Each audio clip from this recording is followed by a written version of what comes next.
Hello, Margaret Munoz here, and today I'd like to give you a few pointers about using tapping in first aid situations. Now, obviously, I'm not talking about when something like CPR or stemming the blood flow is required, but tapping can be very useful in lots of different situations where you might never think about it because it immediately calms down the flight-fight response and decreases the circulating levels of stress hormones. I've certainly found it very useful a number of times. The most obvious example was when I fell while bushwalking. I smashed my face against a rock and injured my knee quite badly. While I was waiting to be rescued,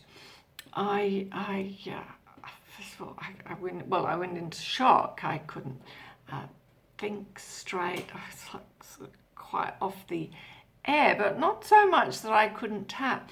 And as I tapped, I came back into functioning mode again. It was amazing. And then a while later, I felt really nauseous. So I tapped again. And that too went on its way. So that I was in quite good nick by the time help arrived. If the knee had been really painful, I could have tapped for that too, but that came on later. The good thing is that you've usually got your fingers available and you can use it on mental, emotional and physical stuff, both on yourself and for other people. I once used it when someone fell at my exercise class. I just said, I do this little technique that helps reduce shock and pain. If I can do this gentle tapping on the endpoints of some meridians, and they had no idea what it was, but they said okay, and they were really surprised when they suddenly felt a lot better. And of course you can use it on small children if they fall over and hurt themselves, both for the pain and the emotional shock. And really you can use it on anything from a sudden headache or toothache to being involved in or witnessing a serious trauma. I also see it as first aid to tap on yourself when you're reacting to bad news, wherever it comes from. And certainly it's like there's an onslaught from screens and phones.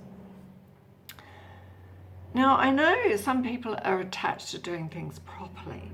This is not one of those times. Yes, please do the CPR properly. I wasn't referring to those sorts of things.